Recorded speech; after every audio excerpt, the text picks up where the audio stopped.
A wooden chest, 4 feet long, 2 feet high, constructed from acacia wood, overlaid with hammered gold that would catch the desert sun and throw it back in blinding sheets of light.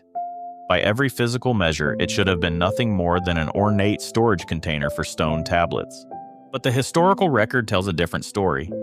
It describes an object that flattened city walls with sound, an object that induced plague-like symptoms in entire populations, an object that killed grown men the instant their skin made contact with its surface. This was not a religious icon to be carried in reverent processions. This was a weapon, a manifestation of divine power so intense, so concentrated, that it required protocols, safety distances, and specialized handlers who understood that one mistake meant instant death. The narrative of the Ark of the Covenant is not just a story of faith. It is a chronicle of the presence of God moving through the ancient world, leaving a very specific, very tangible trail of destruction in its wake. The origin of this device is detailed in the book of Exodus with the precision of a technical blueprint. The text does not offer vague mythological descriptions. It provides exact dimensions: 2.5 cubits in length, 1.5 cubits in breadth, and 1.5 cubits in height. The core was acacia, a dense, durable wood found in the Sinai Peninsula, known for its resistance to decay. This core was then completely encased in pure gold, inside and out, creating a conductive shell around the organic material.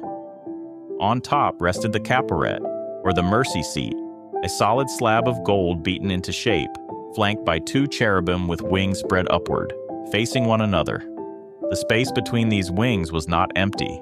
It was the focal point of God's presence, the specific location where the Creator of the universe chose to dwell among His people. When the Israelites moved, the protocols for transport were rigid. The ark was never to be carried on a cart, a rule that would later prove fatal when ignored, but was to be borne on staves of acacia wood overlaid with gold, inserted into rings on the ark's side. The staves were never to be removed. This ensured that no human hand would ever need to come within close proximity of the chest itself, even during setup and breakdown. It was a safety mechanism, a buffer zone built into the design. The danger of the object was established early. As the Israelites prepared to cross the Jordan River to enter Canaan, the instructions given to the general population were explicit regarding distance.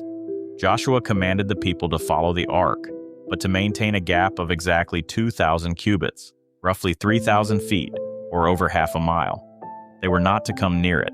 This was effectively a quarantine zone, a safety radius established to protect the untrained masses from the object leading them.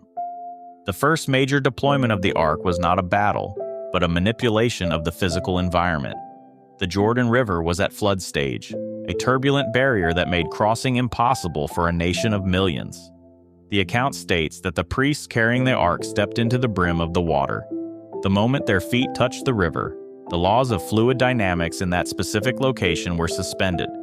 The water coming down from upstream did not merely stop. It rose up in a heap, a massive accumulation of liquid held in place by the power of God. The text specifies this blockage occurred far away, at a town called Adam, in the vicinity of Zarethan. The presence within the ark commanded the natural world itself, suspending the laws of physics across miles of river. Below this point, the water flowing down to the Sea of the Arabah was completely cut off. The riverbed, moments before a rushing torrent, became dry ground. The priests stood firm on dry ground in the middle of the Jordan while the entire nation passed by. This was a silent, massive operation. There was no shouting, no battle cry, only the sound of millions of people and livestock moving through the depression of the riverbed. The scrape of sandals on wet stone, the bleating of sheep, the creak of wooden carts, all of it echoing off walls of water that should not have been standing upright. The ark remained stationary in the center, the presence of God holding back the weight of the river. It held back the natural flow of the water until the crossing was complete. Once the priests lifted their feet from the riverbed and reached the western bank, the waters of the Jordan returned to their place and flowed over all its banks as before. The divine intervention ceased the moment the ark was removed. God had proven His dominion over the elements. Now, his power was about to be turned against a city. The Israelites crossed the Jordan. They entered Canaan, and standing directly in their path was the city of Jericho. The obstacle was formidable. Jericho was a fortified city that controlled the entry into the interior of Canaan. By the standards of ancient warfare, taking such a location required a prolonged siege. An attacking army would typically construct earthen ramps to scale the walls, utilize battering rams to breach the gates, or starve the population into submission over months or years. The Israelites possessed none of this heavy machinery. They had no siege engines and no experience in positional warfare. What they had was the ark. The strategy delivered to Joshua was entirely unorthodox. It did not rely on force of arms or tactical maneuvering. It relied on a specific procedural ritual centered entirely around the presence of the golden chest. The city was tightly shut up. No one went out, and no one came in. The fear of the Israelites, and specifically the fear of the entity that had dried up the Jordan, paralyzed the defenders. The command given to the army was to circle the city. This was not a chaotic swarm, but a highly structured formation. The armed men went first, acting as the vanguard. Behind them came 7 priests blowing 7 rams' horns, or shofars. Behind the priests came the Ark of the Covenant, carried on the shoulders of the Levites. Finally, the rear guard followed the Ark. This procession circled the perimeter of the city walls exactly once each day for 6 days. The most striking aspect of this operation was the acoustic discipline required. Joshua commanded the people that they were not to shout or let their voices be heard. No word was to proceed from their mouths. For 6 days, the only sounds echoing off the limestone walls of Jericho were the rhythmic tramping of thousands of feet and the continuous droning blast of the 7 shofars. A low, sustained note. A frequency that didn't stop, didn't waver, just pressed against the stone day after day. This enforced silence suggests that the operation required absolute obedience to divine instruction. It was a campaign of psychological terror, but the rigid adherence to the pattern reveals something deeper. God was orchestrating every detail. The ark was being paraded around the target, the presence of the Lord encircling the doomed city, preparing to demonstrate his power over human fortifications. On the 7th day, the cadence changed. Instead of a single circuit, the procession marched around the city 7 times. The intensity of the event escalated. The continuous blasting of the horns and the repetitive movement of the ark created a building tension. At the completion of the 7th circuit, the command was given to break the silence. The priests blew a long, sustained blast on the shofars, and at that precise moment, the entire army shouted with a great shout. This was the trigger mechanism. The combination of the specific acoustic frequency of the horns and the sudden, massive sonic impact of the human voices coincided with the release of God's power against the city's defenses. The narrative states that the wall fell down flat. The Hebrew phrasing implies that it fell beneath itself, or collapsed into its own foundation. This was not a breach caused by a battering ram, where a hole is punched through a specific section. This was the simultaneous failure of the entire defensive perimeter. The massive stone fortifications did not crumble slowly. They disintegrated instantly, allowing every man in the Israelite army to charge straight forward into the city. The barrier had been removed by the power of God. The aftermath of this event was absolute. Jericho was declared Haram, or a devoted thing. This classification meant total destruction. The city and everything in it were to be annihilated. Men, women, oxen, sheep, and donkeys were put to the sword. The city itself was burned with fire. However, there was a specific exception made for the inorganic materials. The silver, the gold, and the vessels of bronze and iron were collected and put into the treasury. The organic life was terminated, but the conductive metals, materials that mirrored the construction of the ark itself, were preserved. The weapon had done its work, leaving nothing but a smoking ruin and a warning to anyone else who would stand in its path. Several generations later, the ark had been in Israel's possession for decades. This is where things took a dark turn. The destruction of Jericho established the ark as a manifestation of God's supreme power, but it also bred a dangerous complacency within the leadership of Israel.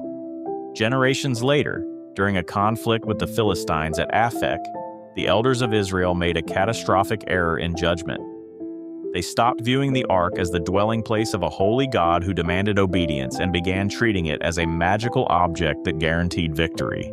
After suffering an initial defeat, they sent for the ark from Shiloh, believing its mere physical presence on the battlefield would force a win. They violated the protocols of engagement. They brought the object into a chaotic war camp without authorization. When the ark arrived, the Israelite army gave a shout so massive that the earth itself resonated, terrifying the Philistine opposition. The Philistines understood the reputation of this object. They knew it was the same power that had decimated the Egyptians. They braced for annihilation.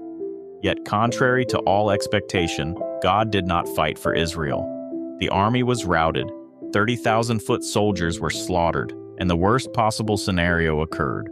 The Ark of the Covenant was captured by enemy forces. The Philistines, victorious and emboldened, took the ark as a trophy of war. They transported it from the battlefield of Ebenezer to their capital city of Ashdod. To signify the dominance of their gods over the God of Israel, they brought the ark into the temple of Dagon and placed it directly beside the statue of their deity. They shut the doors and left the two entities alone in the dark. The following morning, the priests of Dagon entered the temple to find a scene of impossible submission. The massive stone statue of Dagon had fallen face forward, lying prostrate on the ground before the ark. Assuming a structural failure or a tremor, they hoisted the idol back onto its pedestal. But the phenomenon was not finished. On the second morning, the destruction was deliberate and precise. Dagon was found fallen again, but this time the head and both hands of the statue had been severed. They were lying on the threshold, cut off from the main trunk. The break was clean, targeting the centers of intelligence and action, the head and the hands. God had physically dismantled the stone representation of the Philistine religion in a silent, violent act of iconoclasm. Then the assault moved from the stone idol to the living population of Ashdod. The presence of God within the ark began to radiate judgment over the city. The narrative describes a heaviness of the hand of the Lord. This manifested as a sudden, severe outbreak of tumors. The Hebrew term used, aphilim, refers to swellings or hemorrhoids, potentially indicating bubonic plague, which causes painful swelling of the lymph nodes. Simultaneously, the region was overrun by mice, suggesting a rodent-borne pathogen was unleashed or accelerated by the presence of the chest. The men of Ashdod did not die in battle. They began to rot while still alive. Realizing the source of the divine judgment, the lords of the Philistines convened and decided to move the object. They treated it as a localized hazard, believing that relocating it would solve the problem. They transported the ark to Gath. The moment it arrived, the hand of the Lord was against that city with a very great panic. The wrath of God was immediate and indiscriminate. It struck the men of the city, both young and old, and the tumors broke out on them. The incubation period seemed to vanish. The effects were now instantaneous. In a desperate attempt to offload the curse, the people of Gath sent the ark to Ekron. The reputation of the object now preceded it. As the ark entered the city limits, the Ekronites cried out, realizing they were being sent a death sentence. The panic was evident in the text. Their fears were justified. A deadly destruction took hold of the entire city. The panic was total. Those who did not die immediately were stricken with the tumors, incapacitating the population. The cry of the city went up to heaven. For 7 months, the ark circulated through the Philistine territories, and everywhere it went, the holiness of God acted as a consuming fire. It dismantled their religion, poisoned their bodies, and shattered their social order. The Philistines realized they were not holding a captive. They were being held hostage by the presence of a God they could not control, could not destroy, and could not survive. After 7 months of death and disease, the Philistines needed to know, was this object actually cursed, or had they just experienced a string of bad luck?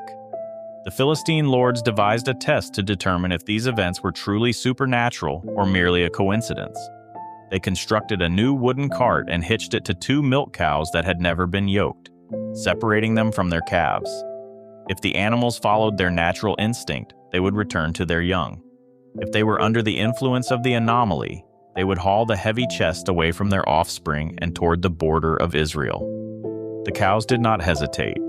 They took the straight road to Beth Shemesh, lowing as they went, never turning to the right or the left, driven by a compulsion that overrode their biological programming. The cart arrived in the valley of Beth Shemesh during the wheat harvest. The return of the national treasure should have been a moment of triumph, but the men of Beth Shemesh made a fatal error. In their excitement, or perhaps doubting that the contents remained after 7 months in enemy hands, they violated the sacred boundary. They removed the heavy golden cover, the mercy seat, and looked into the ark of the Lord. The reaction was immediate and catastrophic. No warning, no second chance. The text states that the Lord struck the men of Beth Shemesh. The numbers vary between translations. Some say 70 men, others 50,000 and 70. But the impact on the community was identical. A mass casualty event triggered by the unholy act of gazing upon the dwelling place of God. The survivors were not grateful for the ark's return. They were terrified. They asked a chilling question that redefined their relationship with the divine. Who is able to stand before this holy Lord God? They realized that holiness, in this context, was not a warm, inviting purity. It was the overwhelming presence of a God whose glory could not be approached by sinful humanity. The ark was quickly moved to Kiriath Jearim, to the house of a man named Abinadab on the hill. His son Eleazar was specifically consecrated to guard it. For 20 years, the ark remained there, largely silent, while the nation mourned. It had become too dangerous to move, too volatile to use. It sat in the dark, a dormant reactor waiting for the next interaction. 20 years of silence. Then King David rises to power. Seeking to centralize both political and spiritual power in his new capital of Jerusalem, David gathered 30,000 chosen men of Israel to retrieve the ark. The atmosphere was one of aggressive celebration. They played lyres, harps, tambourines, castanets, and cymbals. However, in their enthusiasm, they neglected the technical manual. Instead of using the staves and the shoulders of the Levites as commanded in Exodus, they placed the ark of God on a new cart, copying the transport method used by the Philistines. They treated it like cargo rather than a hazardous, distinct entity. The procession reached the threshing floor of Dagon, a place of uneven ground. The oxen pulling the cart stumbled, shaking the vehicle. The ark, top-heavy and unsecured, began to tip. Uzzah, one of the drivers and a son of Abinadab who had grown up with the ark in his house, instinctively reached out his hand to steady it. It was a reflex action, born of good intention to prevent the sacred object from hitting the dirt. He died instantly beside the ark of God. The music stopped. The 30,000 men froze. Use of the new cart had removed the prescribed separation, and Uzzah had touched what no man was permitted to touch. David's reaction was not piety, but anger and profound fear. He halted the operation immediately, unwilling to move the ark another inch, realizing that good intentions were no substitute for absolute obedience to God's commands. It took 3 months for David to recover from the shock of Uzzah's death. The ark sat in the house of Obed-Edom the Gittite, where, in a strange inversion of its usual lethality, it radiated a blessing rather than a curse. When David finally resumed the transport, the methodology had changed completely. There were no carts, no oxen, and no casual celebrations. The ark was carried strictly by the Levites, utilizing the staves to maintain the necessary insulation gap. Every 6 steps, sacrifices were offered, a ritualistic pacing that acknowledged the volatility of the cargo. This time, the device arrived in Jerusalem without a casualty. Decades later, under King Solomon, the ark was moved to its permanent housing, the Holy of Holies within the newly constructed temple. This windowless cubic chamber was designed specifically to house the presence of God. When the priests placed the ark beneath the wings of the massive olive-wood cherubim and withdrew, the glory of God manifested one final spectacular time. A cloud filled the house of the Lord. Not mist, not smoke, a cloud. The text describes a density so overwhelming that the priests could not stand to minister. They had to evacuate. The atmosphere itself had become too thick to breathe. The glory was not a metaphor. It was a physical manifestation of God's presence, a thick, palpable reality that forced human occupants to evacuate the building. God had claimed his dwelling place. However, once sealed behind the veil, the ark begins a slow, mysterious fade from the historical record. For centuries, it sat in the darkness of the temple, referenced only sporadically.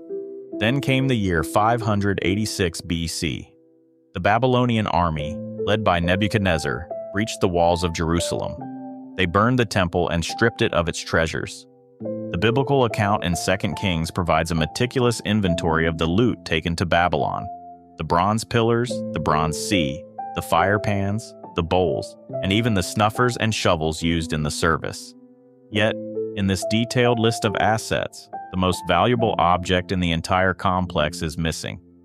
The Ark of the Covenant is never mentioned. It is not listed among the spoils, nor is it recorded as being destroyed. The bureaucrats of Babylon recorded every ounce of bronze, yet ignored the gold chest. This silence has birthed 2.5 millennia of speculation. Did the prophet Jeremiah hide it in a cave on Mount Nebo, as Maccabean tradition suggests? Was it secreted away into the labyrinth of tunnels beneath the Temple Mount before the siege began? Or was it taken south, deep into Africa, to safeguard it from pagan desecration? The historical trail ends abruptly at the burning of the temple. The object that leveled Jericho simply vanished. For over 2,500 years, the Ark has remained hidden. It is the ultimate cold case of archaeology. If it had been destroyed, the gold melted down by Babylonian soldiers, it would have been recorded as a final triumph over the God of Israel. But that record does not exist. The silence implies survival. It suggests that the gold-plated chest, the dwelling place of God that commanded the Jordan River and brought judgment upon Philistia, is still out there, sitting in a cave, buried beneath a temple, hidden in a location known only to a select few who understood what would happen if the presence of God ever surfaced again. It remains dormant in the dark, waiting for the moment it is once again brought into the light. This has been Midnight Signals. I'm Russ Chamberlain, guiding you through the shadows where history meets mystery. Until next time, stay vigilant, seek the hidden, and remember, in every silence there is a signal, and in every signal, a story waiting to be told. Visit midnightsignals.net to continue the conversation, explore more episodes, and say hello.